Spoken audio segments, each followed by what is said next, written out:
Ça diminue si tu veux. सबैजनालाई नमस्कार। यस कार्यक्रमका प्रमुखज्यू यो बेलडाँडा सत्यचौकीका प्रमुख सम्पूर्ण कर्मचारीहरू, चापकोट नगरपालिकाका वार्ड नम्बर 8 का अध्यक्षज्यू, कार्यपाली सदस्यज्यूहरू, सम्मानीय बुवाहरू,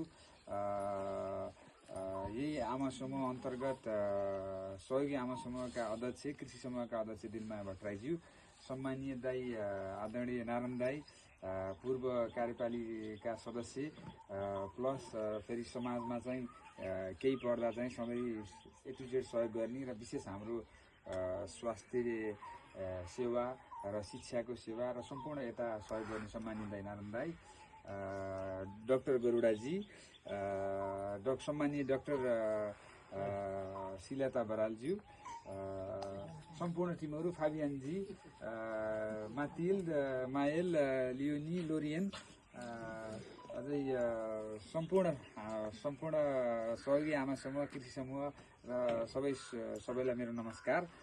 यो कार्यक्रमको मुख्य उद्देश्य चाहिँ विगत हामीले 3 वर्षदेखि यो समाज, यहाँ रहेको सम्पूर्ण स्थानीयहरूलाई निरोगी रहनुपर्छ र स्वास्थ्य नै सबभन्दा ठुलो धन हो भन्ने कुरा चाहिँ हामीले बुझाउन र स्वास्थ्य राख्नलाई चाहिँ हामीले विशेष सहयोग गरेका छौँ। यसमा चाहिँ हाम्रो धेरै सेवाहरू उपलब्ध छ। यसमा चाहिँ हाम्रो फ्रान्सको डाक्टर विशेष गरुडाजी हुनुहुन्छ। उहाँले चाहिँ 13 विधामा चाहिँ डक्टरिङ गर्नुभएको छ। उहाँ उर्जेन्ट इमर्जेन्सी डाक्टरदेखि लिएर 13वटा डक्टरी गर्नुभएको छ। उहाँ विशेषज्ञ, भयङ्कर विशेषज्ञ हुनुहुन्छ।